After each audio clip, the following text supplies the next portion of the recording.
recording.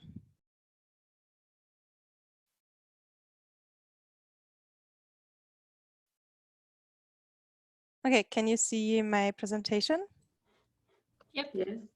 Perfect. Okay, so yeah, as I said, I'm just going to talk about natural language processing. So our lab is called NALA, but it's not the only group doing natural language processing. So there are also a bunch of other professors and instructors with their students who are also working on natural language processing and like kind of sharing who's teaching the classes. We have joint meetings.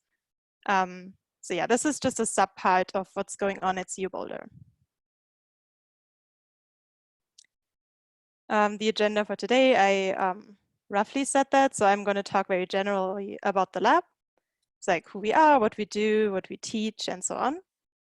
Then I'm going to present our newest big NLP research project at CU Boulder, the NSF AI Institute on Student AI Teaming.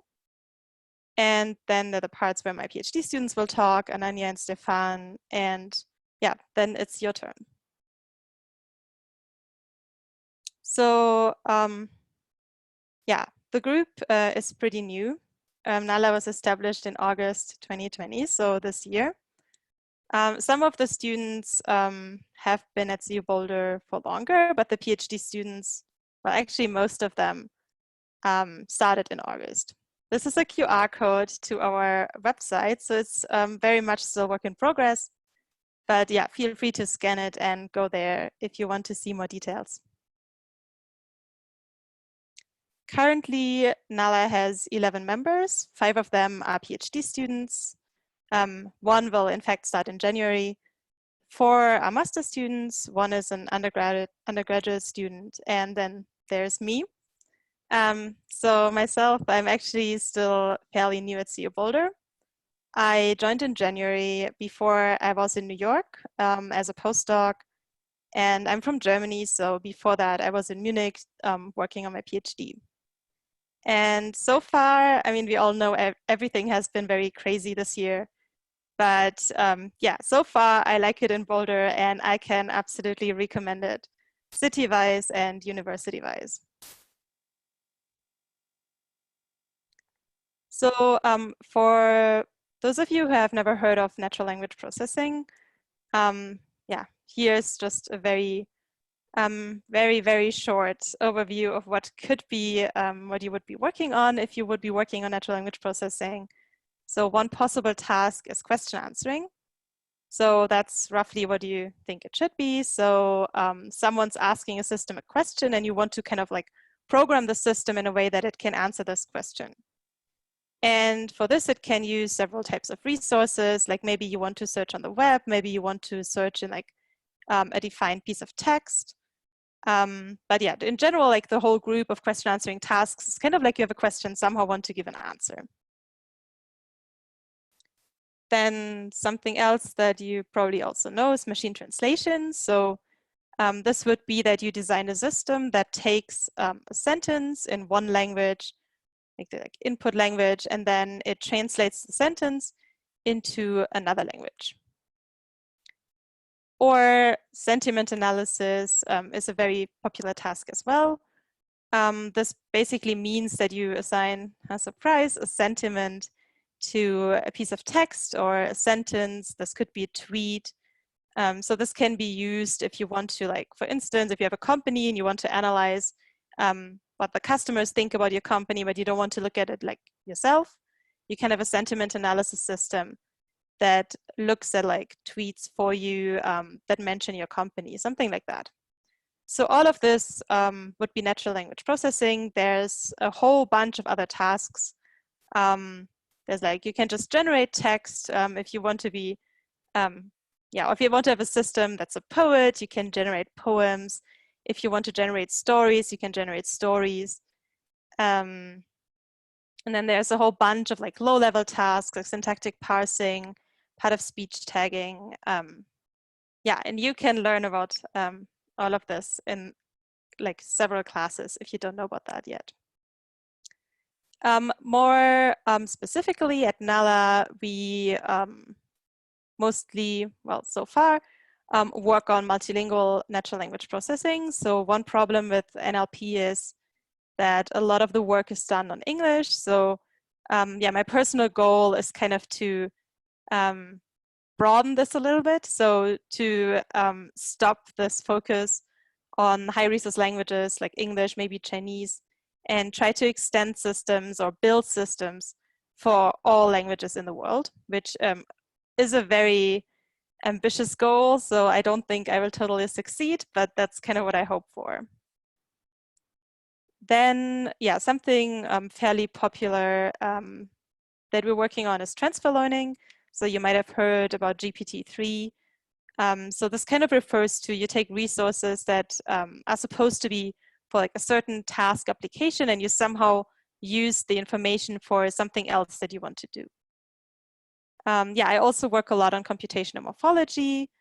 So morphology is the study of how words are composed of smaller meaning-bearing units.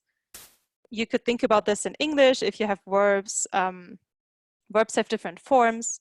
So for instance, the verb walk has the forms like walks, walked, walking, and so on. So how these different forms are built, that's part of like morphology. Then we work a little bit on machine translation, not as currently a main focus, but it could become one. We work on data collection with a focus on low resource languages.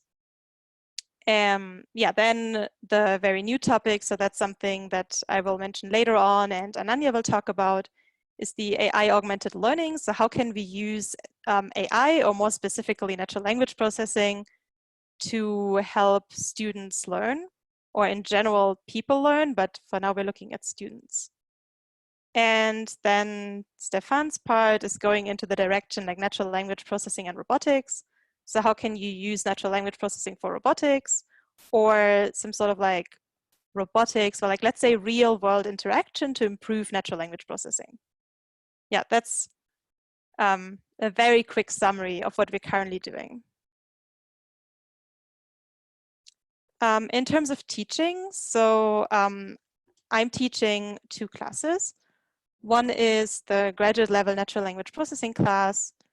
That's just the description from like classes.boulder.com or something. So yeah, that's more or less like an overview class of the field of natural language processing.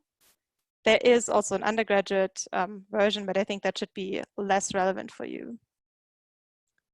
And then there's a seminar, the Computational Lexical Semantics seminar.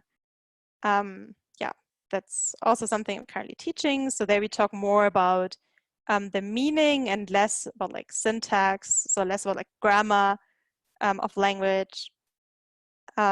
Yeah, there are some other classes around, but you might need to check in with Raji which ones you can take. Those are the ones yeah, that I know you can take and that I obviously know are like very good.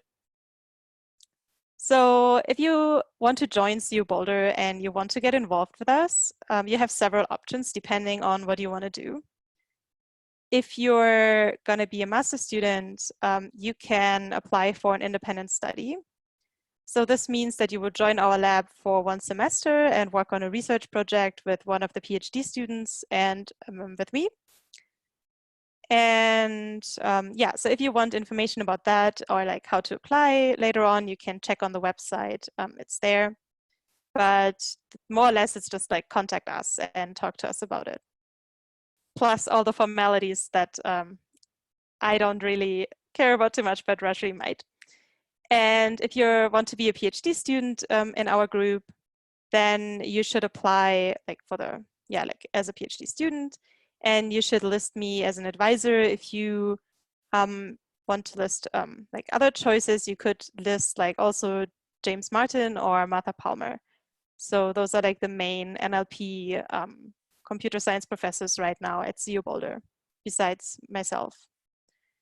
And yeah, in general, either as a master's student or as a PhD student, you can take the classes. So you can take natural language processing, you can take computational lexical semantics, or you could also attend the weekly computational semantics meeting. yeah, if you join CU Boulder, you're interested in that, but you don't know what to do, then you can send us an email and we can tell you, yeah, how to attend those meetings. Okay, yeah, I think that's it from my part. So, oh, I forgot about the institute. Okay, then it's not, that's not yet the end of my part. So yeah, I wanted to quickly introduce that because it's fairly new and it's fairly exciting. And of course, you want to get as many people as possible to work on this. So yeah, what we want to do is we want to develop something called like an AI partner. So we want to have a system that can be in a classroom and help students learn. And like the idea is that if you like imagine you're in a class, then if the teacher is just like talking all the time, like me right now, right, it's really easy to like fall asleep and potentially you don't learn that much. So something that has been shown to be very effective to improve learning is to split up students into like smaller groups, like shown in this picture, like maybe 4 students, 3 students, 5 students, and have them discuss a topic. So this could be that they're given a problem and they're supposed to solve the problem. Like, why is like this happening? And then they just discuss it and they find the solutions themselves. And then of course they remember much better. Now the problem is that if you want to do that, then yeah, we only have 1 teacher. So there are going to be a lot of groups that are just without supervision. And then it's really easy. Like if you're just talking, maybe like, I don't know, you want to talk about movies instead of the topic, or you don't want to talk at all because you're tired or demotivated or something. And so what we want is we want to have some sort of AI that can be in those smaller groups and help the students discuss the topic they should discuss. This could be just encouraging them. It could also be like asking some questions to think about. It could be like a little bit like stopping them if they get off track. So yeah, but this is kind of the idea. So we want a system that helps this learning in smaller groups and potentially reports to the teacher like how well the students are doing, if they found the solution, and so on. Yeah, I think that's just describing what I said, but that's the overall goal. So now NLP is not really there yet. And in fact, we realized there are a bunch of possible problems, or actually necessary problems to solve to make this happening. I mean, if this would be easy, then there would be a lot of companies out there selling those AI partners, and that's obviously not happening. So this is why like we need to get a better understanding of student utterances. So we need to know what the students are talking about and how this relates to what they should be talking about. Then we need to be able to generate AI utterances. So the AI partner needs to talk itself as well. We need improvements in dialogue management. This can be all sort of like partially like the generating of answers, but also just like keeping a normal flow in the conversation, knowing when to talk in a conversation. So ideally you wouldn't want to interrupt students that are currently talking, unless they're talking about something they shouldn't be talking about, then like maybe. And then like in classes, like, yeah, teachers usually have some sort of map of things they should be talking about during like a certain amount of like weeks, like 1 unit in their like academic year. And we need to know how to represent this in a good way so that we could match it with like student utterances, or we can just in general understand it and use it for the dialogue and the AI partner. And potentially there are a bunch of other problems that we haven't even thought about. But yeah, that's kind of like the things we know for now. And yeah, so this is a 5-year project. And we got about like $20 million for this project. So this is a really big deal. It includes a lot of researchers from different universities. It includes, or will include, a lot of students, postdocs. So yeah, if you're interested in this, so student AI teaming, Boulder is like the place to be.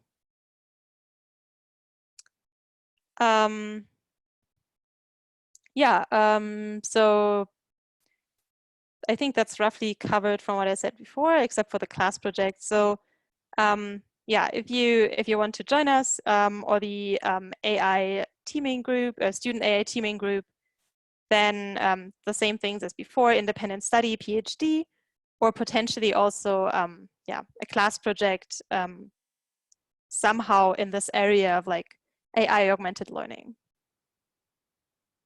Okay, so now that was my part. Now, yeah, Ananya, feel free to start presenting. Okay. So hi everyone. I'm a first-year PhD student in Professor Khan's lab. I'm co-advised by Katerina and by Professor Martha Palmer. So let me just share my screen.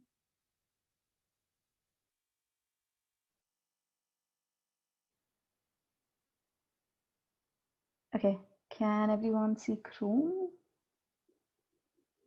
Yeah, I can see the presentation. Okay. Do you see the slides now, or do you see what I see as well? I see only the slide and like the tabs of your browser.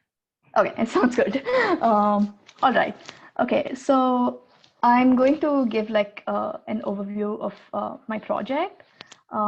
Overall, the objective of it is to understand what characterizes academically productive talk in a classroom, and subsequently develop techniques to enable an AI system to reproduce them. So I'm soon going to define what we mean by academically productive talk. But first, I'm going to go over some background and motivation for the project and place it in context to the AI Institute work that Katerina just described.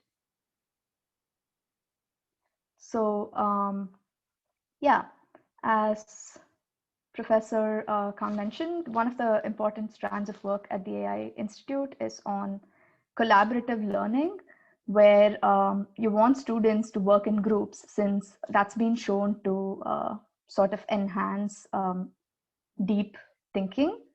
The goal is also to have an AI partner facilitate this learning and collaboration process.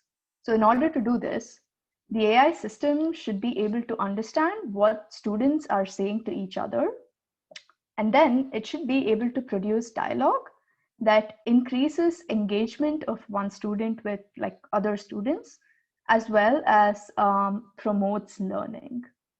So that's sort of like a large mandate to ask of an AI system.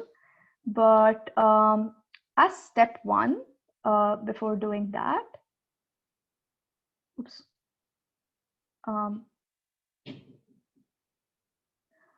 We want to first understand how a human teacher would engage with students in order to encourage like collaboration and deep thinking.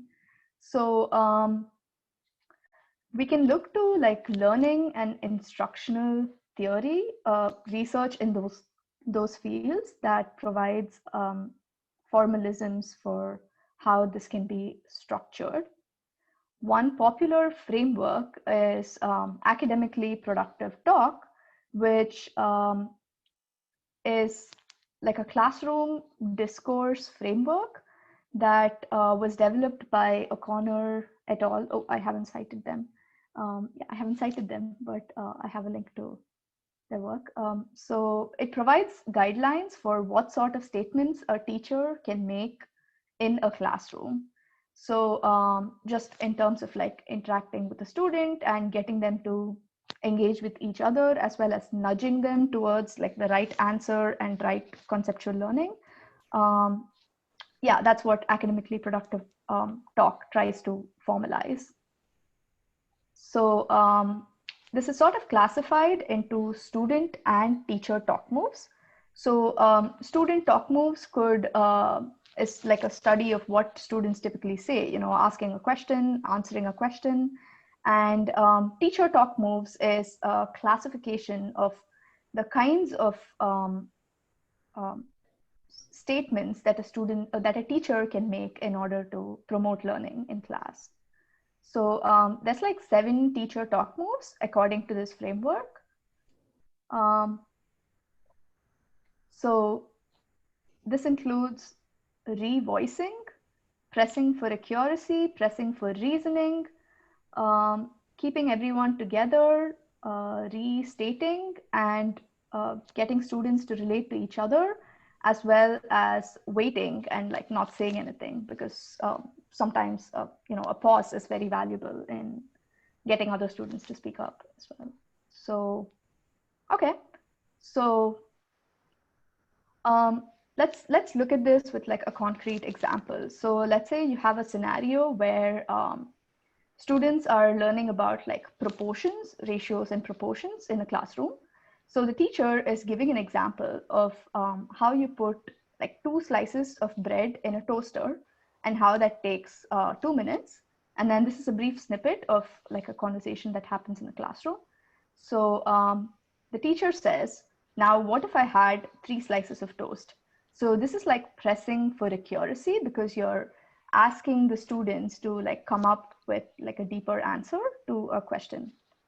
And then the student says, that would take 4 minutes.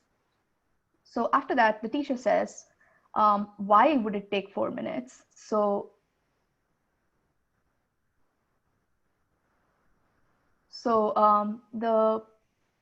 the reason for this talk move being produced at this point is the teacher wants to understand whether the student, they're not just like guessing, they have sort of like show your work. They want to make sure the students can like explain their thought process. And in the meanwhile, like other students in the class can also learn from it. So the teacher says, why would it take 4 minutes? And then the student answers, presumably, oops.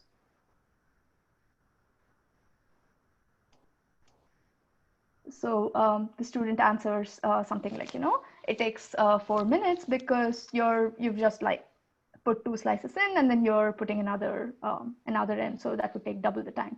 So then the teacher says, what if I put like 4 pieces of toast? So you're pressing for accuracy again. And then the student says that would take 4 minutes. And the next talk move that the teacher makes is restating what the student has actually said, so that, just to like emphasize and let the importance of that statement sort of sink into the rest of the class as well, because they've come up with the right answer and like some conceptual understanding has happened in this process. Okay, so these are like examples of some of the academically productive talk moves that we listed above. And what we want from the AI partner that's in the classroom and helping students collaboratively solve problems is that the AI partner should sort of like behave like the teacher behaves in this scenario. So yeah, there's like a lot to unpack here from an NLP perspective.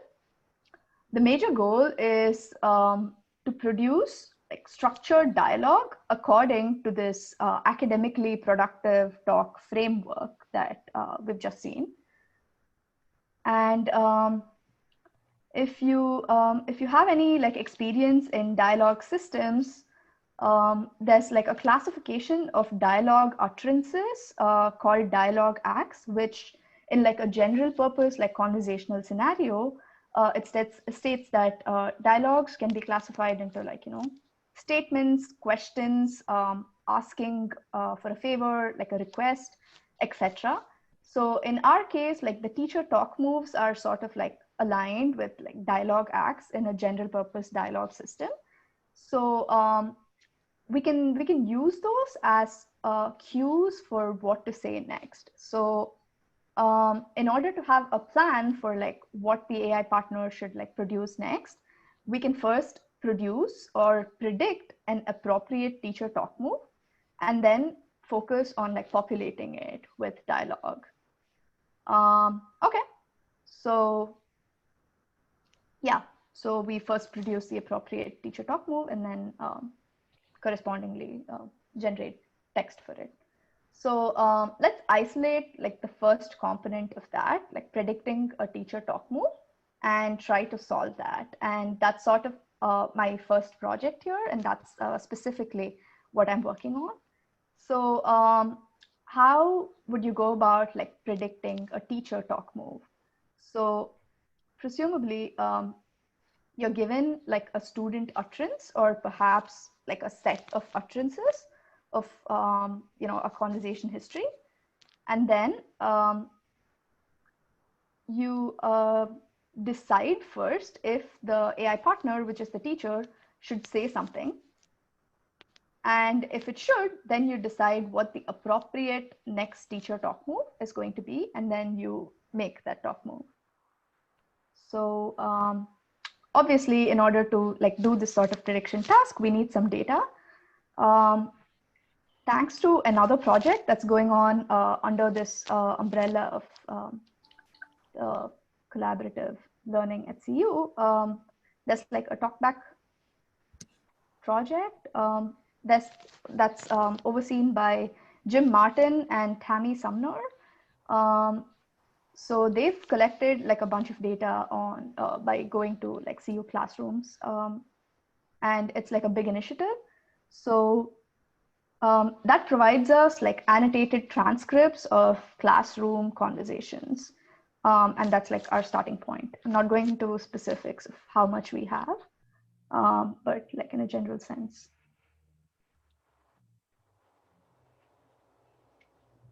Okay, so now that we've seen what our data looks like, this is sort of like the initial setup or the current iteration of the model that we have. We take like a pre-trained large like language representation model, such as BERT or GPT-3 that Katerina just mentioned a few minutes ago. And then we fine-tune it to perform sentence classification on our data. So given like your entire transcript, you break it down into sentences, and then that's the annotations that we have. And for each sentence, you use this language model to do classification on what sort of like talk move comes after the sentence. So concretely, the input would be like the current utterance that we see in the transcript, and the output would be the next teacher talk move. And of course, this also includes like weighting or none, indicating that like nothing should be done, and at this point the teacher should just wait and let the students speak more. So what are the questions or the research questions that we can ask here that sort of like make this project a little hard? Instead of questions, I should have probably said challenges, because these are sort of like the things that we're figuring out as we build the system. So firstly, is it better to just see like one sentence at a time, or do we want to see like a history of past utterances in the entire conversation before deciding like what the teacher should say next? If you recall the example that I just showed with like the proportions and the slices of toast, it wasn't really like significant what the past history was. The teacher says something like, what if I put 4 slices? And then the student responds based on that. And then the teacher's response is sort of just like conditioned on what the student has said, and not like the entire history of what's been happening in class. So it's probably like it's a question that we need to explore. In some cases, you might need like a larger context, and in some cases you might not. So another way of providing the input is you can, in addition to like the current sentence, you can also provide like the current annotated talk move, because we have access to that in the data. So yeah, again, it's a question of, does that information really help this model do better? Which we haven't answered yet. We're trying to answer. There's other like information that's provided in the annotations that we can make use of, whether it's the speaker, whether it's the student or the teacher who is the current speaker. And we also have access to like turns. So sometimes a student or even the teacher speaks in like speaks for one turn in multiple sentences. So the student could be making like a complex explanation and use like 4 sentences to convey that explanation, and that's recorded as like turn information. Okay, so there's also the question of like, can we use additional tasks or different tasks in order to do this prediction? So one auxiliary task is to predict the current teacher talk move in addition to like the next teacher talk move given a current sentence. So this can sort of be visualized as like a multitask learning setup or multitask training setup, where yeah, you first ask the model to decide what the current sentence, like which talk move it corresponds to, and then you sort of try to use knowledge learned during that process in order to perform better on your main task, which is predicting what should be said next. Another like auxiliary task that we can consider is we also have access to a small subset of annotations of student talk moves. So given that the speaker is a student, one of the things that can be done is predicting what the student has just said, like whether they've asked a question, whether they've given an explanation, and then deciding what the teacher, if the teacher should speak and what the teacher should speak after that. So yeah, that sort of brings me to the end of my talk. I'll let Stefan take over. And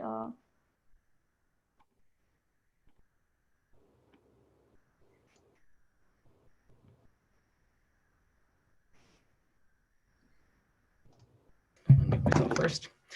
Hey everyone, I'll go over my talk. Let me just share my screen.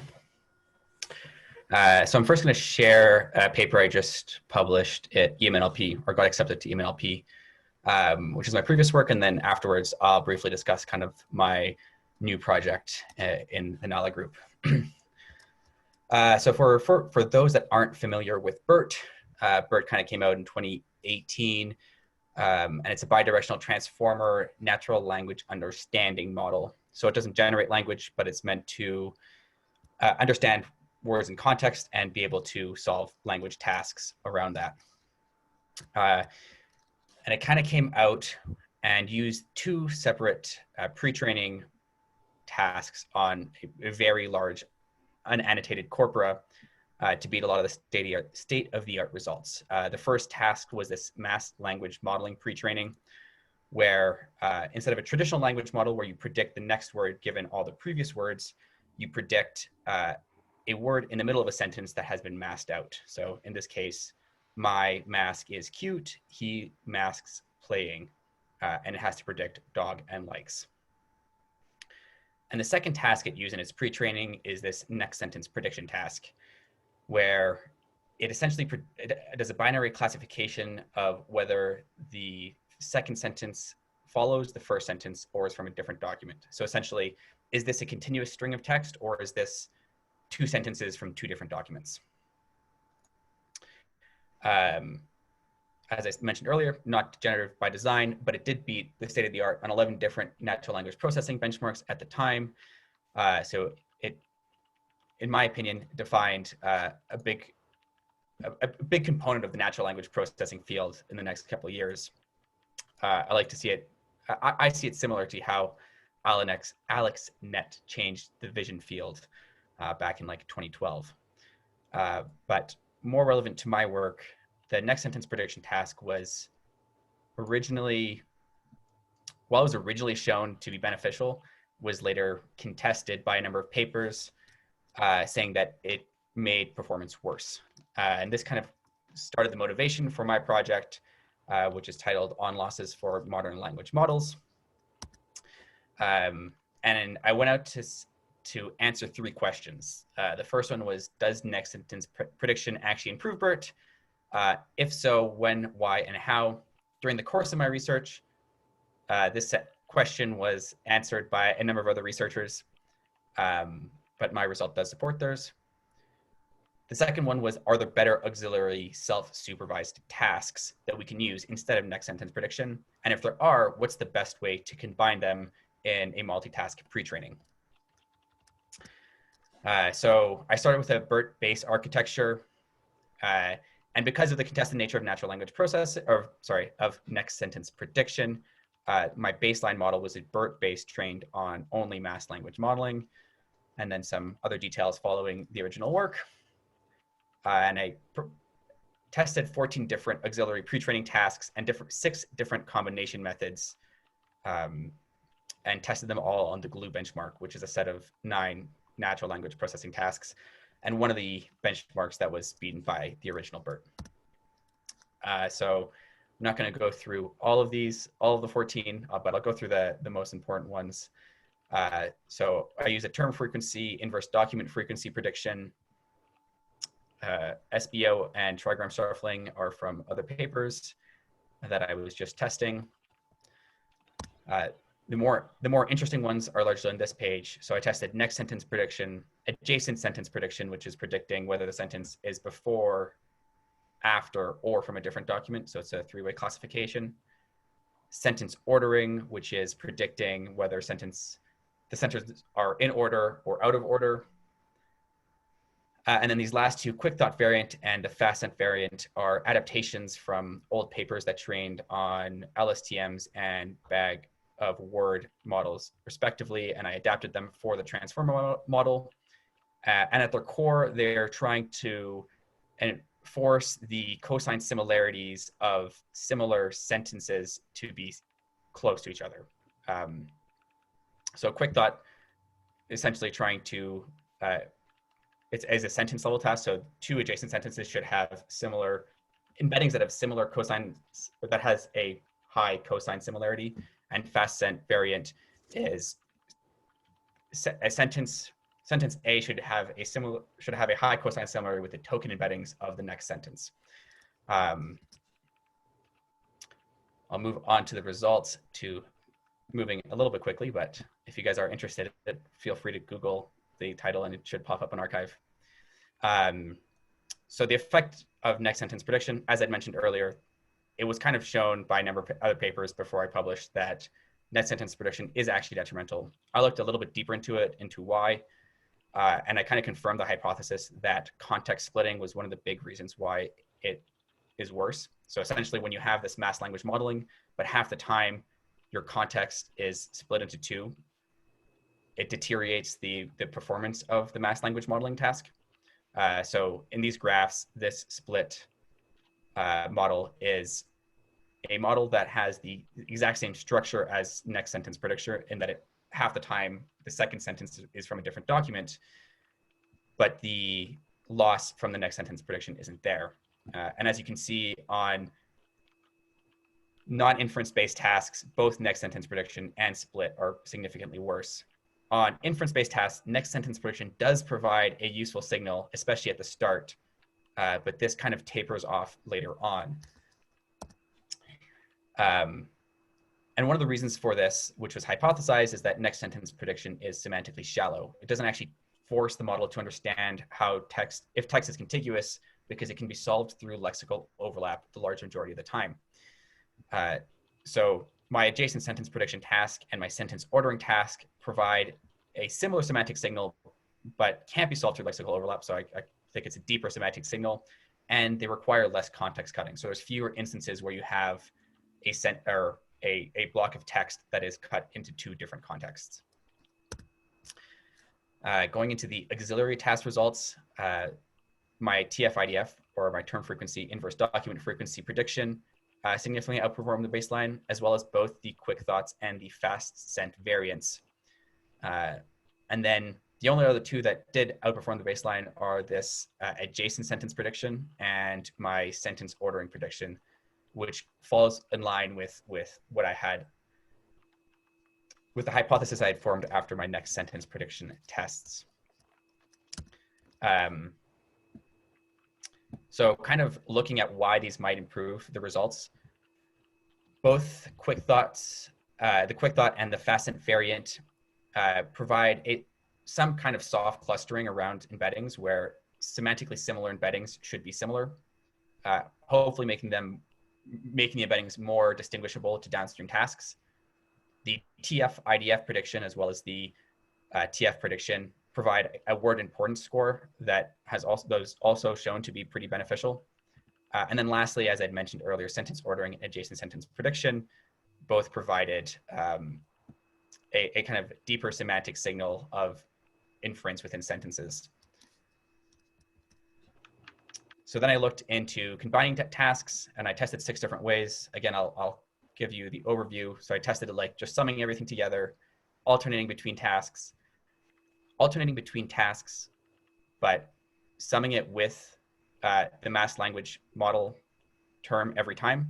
And then I also tested Ernie's continual multitask learning, which comes from another paper, and the continual multitask learning summed with the mass language modeling term. Feel free to look into that if you're interested in it. And then for the task that I used for this, to test the combination method, I essentially used all the tasks that outperformed the baseline, but left out tasks that were very similar to another one. So between quick thoughts and fast sent, quick thoughts slightly outperformed fast sent, and so I used that. But there were very similar signals, so I just used one of the two. Similarly, TF-IDF outperformed TF, and so I used TF-IDF. And lastly, sentence ordering outperformed adjacent sentence prediction, and so I used that one, essentially using the best task for each of these signals that I was trying to train the model on. So this is a figure of my final model. It's split in this way to explain the quick thought variant, which requires comparing 2 sets of sentences and their final embeddings. But otherwise, I have these 2 sentence level tasks and then 2 token level tasks in the final model. For the results of combining the tasks, the biggest takeaway is that combining tasks outperformed both the baseline as well as using any individual task, suggesting that you can get the performance, you can get the benefits of each task without necessarily their drawbacks.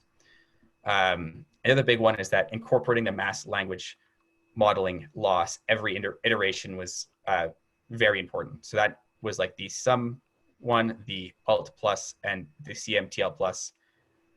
All of them performed very similarly, with the Ernie's continual multitask learning slightly outperforming the rest. So that's kind of what I used for my final model. I then decided to scale up my model from training on 10 billion tokens to 32 billion tokens to see how it scaled. And doing that, I was able to actually beat the original BERT baseline by 0.5 on the glue benchmark. But I used less than a quarter of the training tokens. So I hope that if I was actually able to train on the 137 billion tokens that BERT does, I could outperform it by even more. I include some of the higher performing tasks now for context. However, they're not really comparable, both in terms of the number of parameters, ranging from 3 times to 100 times larger than my model, but also in terms of the training tokens. So Roberta and T5 train on trillions of tokens. And then to make sure I wasn't overfitting to my one benchmark, I also tested on the superglue benchmark. And once again, my multitask model outperformed the baseline by a substantial margin. So kind of final takeaways, answering the questions I was originally setting out to answer. Next sentence prediction is detrimental to BERT pre-training. As other people have found, it provides a shallow signal that is solvable through lexical overlap, and it cuts the context, hindering mass language modeling. I was also able to find 6 different tasks that kind of fall into 3 categories that improve BERT pre-training. The first one of these tasks around soft clustering of quick thoughts and fast sent. The second one are tasks that provide this word importance signal. So that's my term frequency and my term frequency inverse document frequency tasks. And lastly, providing a deeper semantic similarity through my sentence ordering and adjacent sentence prediction, which both solves the shallow part of the next sentence prediction, but also reduces the amount that you have to cut the context. Lastly, combining tasks improves, multitask training is just better than using any single task and should be used. And more to toot my own horn, but I was able to beat BERT base using less than a quarter of the training tokens, which I was pretty happy about. So that kind of wraps up the work I previously did. When I was doing this work, I thought it was really interesting to seeing the field, but I was also, one of the things I found was that all of the modern language models are being trained purely in text. And to me, language is a lot more than what lives in a book. And part of that is mapping words to the real world. Humans use language very interactively to describe the real world to each other and to describe different scenarios. And if you don't understand the real world, it makes it difficult for, it's hard for me to believe that you can actually understand how language is operating fully, which kind of brings me into my next project of trying to ground language in the real world. And the first part of this is kind of just probing the existing models to see if they can answer questions that should be trivial. So in this case, you have a teeter-totter that's perfectly balanced, and you have two kids that sit on different sides. One weighs more than the other. If you can create a mental image of this world that I've just created, it's pretty clear that the heavier kid is going to make the teeter-totter fall to their side, and the lighter kid's going to go up. However, my current hypothesis is that current language models are not able to create this mapping from language to the current world. And that's kind of what I want to investigate next. And then kind of following up through later stages of my PhD, how we can use this grounded language to help robotics, but also for robotics to help us ground language even better, us being kind of the natural language processing community. And I think it would open up a lot of different realms.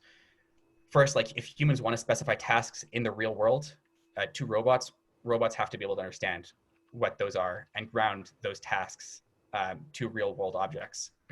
Secondly, if robots want to communicate their actions to us, they have to communicate through this shared experience of the real world, which would enable dialogue between the two of us and enable a lot of collaboration. But I think it goes both ways. I think that the robotics can benefit greatly from the research in natural language processing, but I also think that the natural language processing and language models can benefit greatly from the experiences that robots have, because they, out of all the machines, have the most sensors that we have, and they can share the experience of navigating the real world the closest to humans.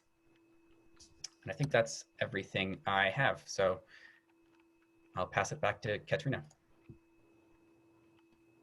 Perfect. Thanks so much to you and also to Ananya. Yeah, I think that was a pretty good overview. So we should open it up to questions. Yeah, maybe say like if you want to ask a question, say like one sentence before about like who you are, and potentially like how you think about joining CU Boulder, and then ask your question.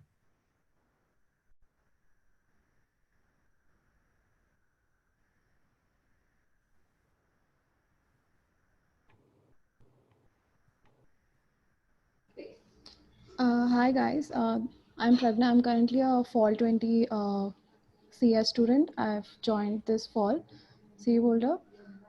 This question is to Stephen. I mean, this could be a very naive question, but it just popped in my head. Why is the context cutting less for adjacent sentence prediction rather than for next sentence? I mean, it could be a very broad answer, but I just want some. Yeah, no, for sure. So in next sentence prediction, 50% of the time you replace the second sentence with a sentence from a different document, which kind of cuts the context. In adjacent sentence prediction, half the time, or a third of the time, you replace it with a sentence from a different document. Another third, you just have the same sentence but swapped, and then a third of the time it's perfectly together. But that means in 2/3 of the time you end up having the full context there, even if it's permuted, which is better than a full context cut.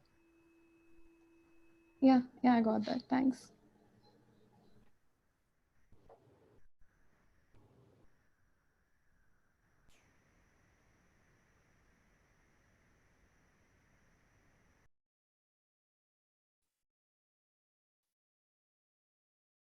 If the introduction part is like a bit scary, feel free to also just ask questions or just ask in the chat. Greetings, Professor. I'm Aditya Shah. I'm currently working as a under research assistant at IIT Indore. So I just wanted to know, like, what you all think about multimodal neural networks. Combining text and image, or let's say text and speech, and working on problems which haven't been solved like efficiently just through text. Like, let's say code mixing, where you have a text of different languages and you need to find the context, or you need to just do text classification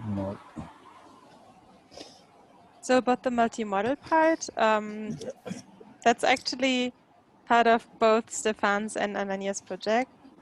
So yeah, like Stefan is basically just the motivation you said, like there are things that can't be learned or solved just with text. So like, yeah, we would assume that not necessarily only vision, but maybe also, some feedback from like actual robots could be helpful. And then that's the other part, like Anania's part is the part that was discussed in the chat. So yeah, like we also want our AI partners, or the classroom AI, to make use of vision, like to figure out either who's talking or potentially the emotion. Like there's a big difference if someone's just like, I don't know, or if they actually say it like in a normal way, right? So yeah, like I think vision and in general, like multimodal networks will be needed for AI, or are needed for AI. Correct. So the other part, I don't know, did you ask about code switching, or was that something like code that I was mixing, basically when the text has multiple languages? So I think also that's important. So I've worked on this a little bit. I have one paper on like identifying the switch points in language. So saying until here it's language 1, and then the next part is language 2, and then language 1 again. There are also some people working on this, on like generating, I think English Hindi text in a class project. So yeah, I think it's an exciting area, and it's like super important with social media and so on. So like how can I reach out to, like, I'm a MSc student at Boulder at fall 20. I'll be joining in fall 21. So how can I reach out to regarding this problem statement or anything similar to this for NLP research? So you're like super hard to understand, but in general, for reaching out, just check the website and then potentially send us an email. Okay. Okay, cool. Thank you. No problem. Are there any ongoing projects centered around document classification? Let me think. Like entire documents? I think no, not currently at the group. I think some people wanted to propose this as a class project to have like newspaper articles and classify them belonging to like certain topics, like I don't know, probably like politics, or I don't know, talking about like movies or something like that. I don't know if this is going to happen though, but like it's definitely a possibility. Like we're not opposed to it. It's just coincidentally not happening right now.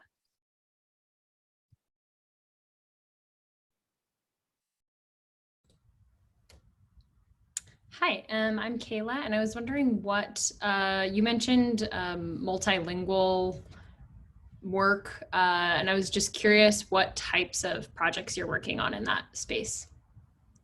A lot.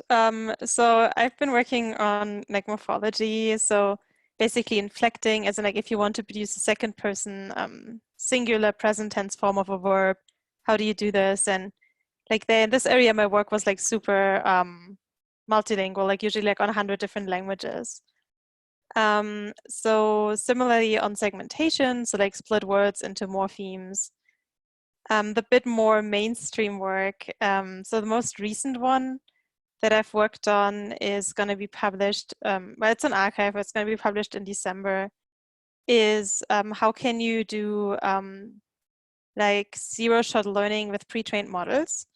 So the idea is you take a multilingual pre-trained model, and then you want to like continue training it on like task-specific data for English and apply it then to another language without specific training. And what we explored in that specific project was, can we introduce like a special pre-training phase in the middle between like the pre-training and the fine-tuning, where you like train on some other task, for example, and by this improve performance. And something that's going on currently is how can we do, or how can we produce like pre-trained models? How can we do zero-shot tasks for really low resource languages? Because all those models, like multilingual BERT, or BERT in general, there's something called XLMR, which is like kind of a better version of multilingual BERT. All of those are trained on a lot of data, and then you say like, well, it's for like zero-shot tasks. So yeah, it's kind of like low resource languages, but then it's all languages that still have like huge Wikipedias, for instance. So the question would be, how can you do something similar, but for languages where you don't have this, for instance? So that's kind of like the mainstream. And then there are the data collection projects. It's kind of like, how can you collect data quickly for low resource languages where maybe you don't have very skilled workers, like this direction. Yeah, so that's roughly it. Maybe there's more, but that's like the first things that come to my mind. Thanks. You're welcome. Hey Katrina, this is Pragna here again. I just wanted to ask one more question. I was reading about the work which you are doing in the inflection morphology using the prior knowledge. We're using source languages which already has data and are trying to find the morphology in the targeted languages. So I just want to know what kind of, what are these targeted languages which you took when you're working on the model? Like, are they close to the source languages or completely apart, like very different? I just want to know what kind of. So I think I have a bunch of like papers more or less in this area. So there's one where you basically just pre-train on like some languages, and then you train on other languages, or like do multitask training. There, like the languages should be kind of related. Then there's like this other paper that I have where the question is, so imagine you were like a human, right? So we know if you're like maybe an Italian speaker and you learn Spanish, then you make other mistakes than like a Chinese speaker would make when learning Spanish. So the question there was like explicitly, if you train on like some languages on inflection and then you fine tune on other languages, like do the models make mistakes that seem kind of like reasonable for humans to make? And there the languages were not related, or at least not like necessarily related. One thing I forgot is like our newest goal in like morphology. We want to do inflection in an unsupervised way. So given the Bible, how can you produce like these inflection tables, which is roughly what you maybe used in high school when you try to learn a new language, like the verbs, and you have like all those forms and like, I don't know, present, past, da, da, da, da. So how can we create those tables automatically from raw text? That's like the very like new thing I'm doing since like last year. That was not what you were asking. it was one of the multilingual things. Yeah, thanks, Katrin. You're welcome. Yeah, I think one question was for Stefan, right? So that might go to his email. Okay. Professor, I have a question. Mm-hmm. So let's say that the AI system is trained with subjects like general subjects like science and mathematics, and if the model, if the system is deployed in a class that is not trained, such as a history class, and if the conversation going on is on French Revolution, then how would the AI system, involve in the conversation? So that's a very good question.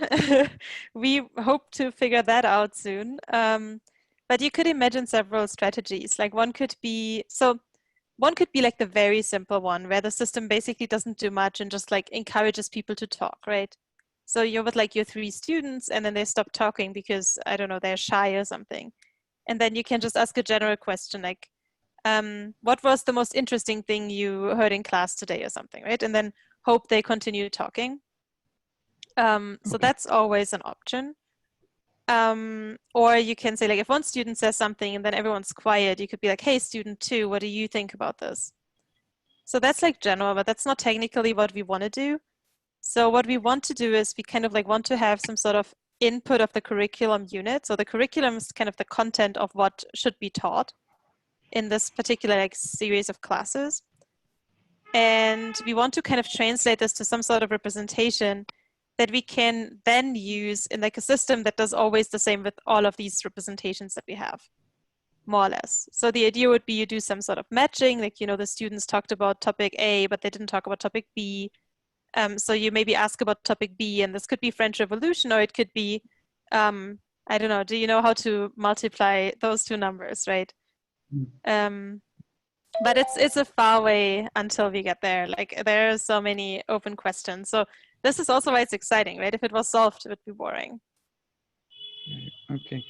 And I was curious, apart from the teaching projects, are you working on any medical or healthcare problems? Not right now. I know there are projects going on related to COVID-19, but I'm not directly involved in them. But you could, like, if you wanted to, and like talk to Martha Palmer, for instance. But I don't have details on what they're doing. Okay. Okay. Thank you. You're welcome.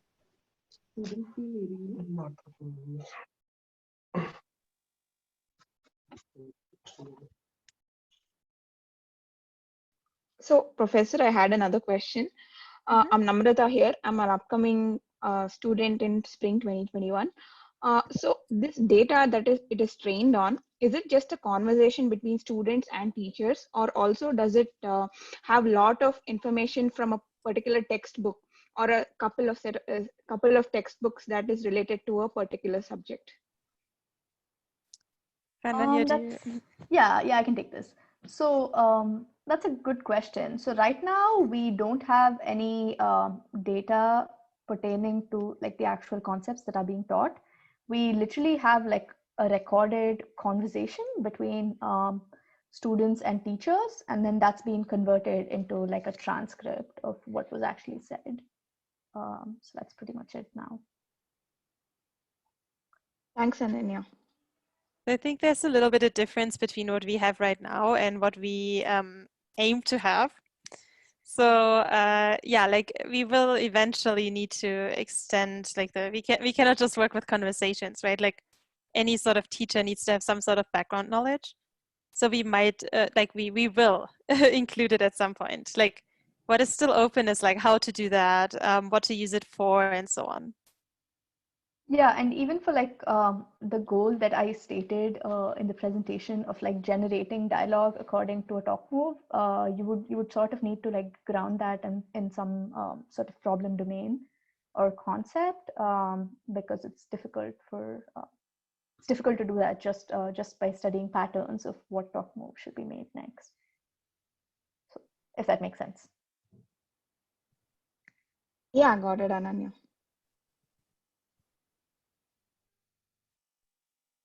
Yeah, hi, good night. Can you guys Hey. hear me? Yes. Hi, I'm Tevin Achong. I'm actually a student, recently graduated from the University of the West Indies. So I'm a master's student at Boulder. He invited me to this talk tonight. I had a question that may seem simple, but I remember while the first student was talking, she mentioned that you'll use Roberta to do sentence classification, which would in turn help you to be able to generate what the next sentence that the teacher should say should be, right? So I assume that the data you all had, the annotated conversations, the annotated text during the classroom sessions would have been labeled with the different classes that you all would use, right? So I was just curious, what types of classes would those have been, and how would those classifications help with the process of helping to generate the next sentence? Yeah, okay. So I'm going to like break your question down into two parts. Yeah. So first you're asking how, like what sort of like annotations actually exist in the data, and then you're asking how this is actually going to be used, like how the classification is going to be used to like produce dialogue, right? Yeah. Okay, so yeah, that's like a good question. I'm not sure we have all the answers yet. So first, the data that we currently have is annotated for like the teacher talk move, as defined in the academically productive talk framework that I also showed on my slides. So basically, for every utterance made by a teacher, the annotator has tagged that with, whether it's like revoicing, restating, pressing for agreement, whether it's waiting, etc.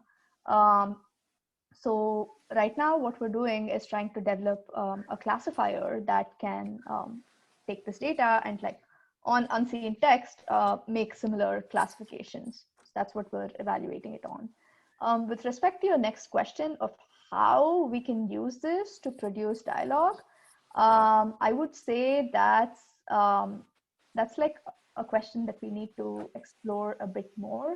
One option is to use like these meaning representations called like AMRs, abstract meaning representations, that sort of could help you like get a conceptual understanding of like the domain of what's happening in the discussion, and then maybe use that in combination with the predicted talk move to figure out how to structure it. Okay. Yeah, but it's sort of like future work right now. Okay. Thanks.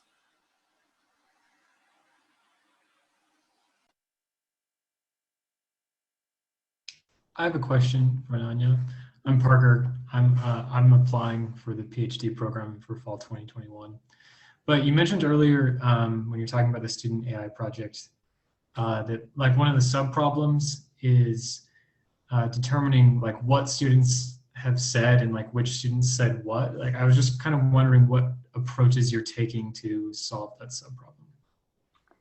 Yeah, so that's actually like it's a sub project under like the NSF umbrella, but it's currently being worked on by another team. Specifically, I think Professor Jim Martin is in charge of it, and he has a PhD student, Abhijit, who's like working on this project where you take in. So I think if I understand your question, like you take in like utterances and then try to again like classify them into like student talk moves, to figure out what sort of context, what sort of content has been like conveyed by the student in that utterance.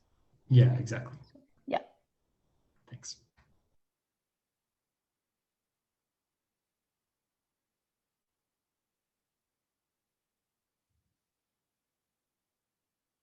Okay. Either way, we have 13 minutes over time. Yeah. So I think we're going to wrap up. Yeah, if you have any other questions, get in touch. Look at our still not so perfect website. And yeah, we're all looking forward to hearing from you. Have a good night, everyone. Thank you. Bye-bye.